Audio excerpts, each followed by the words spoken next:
Okay, and if we look at a historical perspective in inflation, we can see, where inflation was as high as, nearly 15% in the 1980s, and significantly dropped afterwards. But after COVID, due to supply chain issues, but also due to that expansionary fiscal and monetary policies provided by governments around the world to inject liquidity in the marketplace, we saw a huge increase in inflation. I mean, we're used to seeing inflation at around 2%, a little bit above, a little bit below that. But we've seen inflation creep up to nearly 8%, and that has to do with these two issues that we're focusing on. Why is this important? Increase in prices has drastic effects to businesses and to business owners. And obviously inflation is simply, measuring the consumer price index, taking a basket of goods and seeing the price changes from year to year.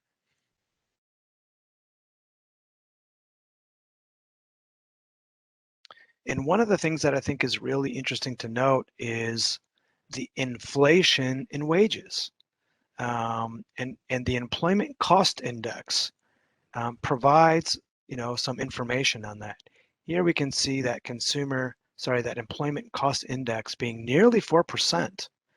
And we saw that drastic increase in wages after the recession that we saw from the 2020 public health crisis. And so that increase in wages is something really interesting to note.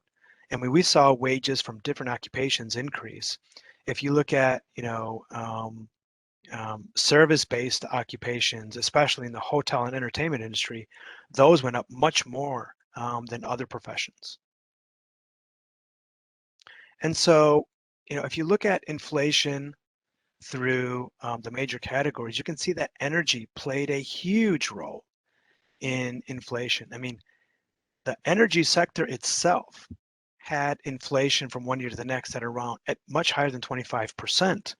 Obviously, food was much lower, but if we combine everything together in this red bar chart, we see that inflation is at that nearly 8% mark. And so few things had a lot to do with the inflation rate. Energy commodities played a huge role in that. Look at fuel oil, look at gasoline, but other things as well, such as new vehicles and used cars and trucks as well. And these are just some examples of the inflation. The other thing that's really starting to have a drastic effect on energy inflation, especially natural gas, but also electricity, was the recent crisis in the Ukraine with the invasion by Russia. And so we saw risk assessments being made, and that also increased inflation too.